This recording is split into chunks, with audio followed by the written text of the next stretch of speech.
भाई हमार एगो 16 फिल्म में डायलॉग बा गब्बर सिंह के कि होली कब है, लेकिन बीचवा हम जगह होली 2 बेर मनैबे कोई नहीं आसन।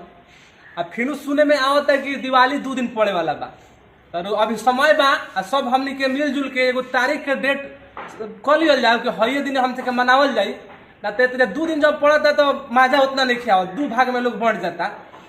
और इहे से पहले हम सोचनी अगर वो सबके बीच में आके थोड़ा सा बता दिया जाए कि एक दिन दिवाली हो 2 दिन ना हो। अब की पर सुने में आता है कि 31 के बाटे आ 1 के बाटे। और ये दिवाली जो है मनावल जाला कार्तिक मास के अमावस के दिन जो है पड़ेला रात, उस दिन ही दिवाली मनावल जाला।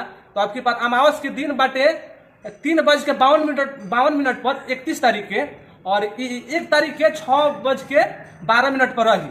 तो इहे हम लागत है कि शुभ मुहूर्त बात है, दिन सब के हम मिल के दिवाली मनावल जाओ ना। तो फेनु 2 भार में हुई तो मजा ना आई, काहे कि रामो जी जौन आए रही अमावस्या के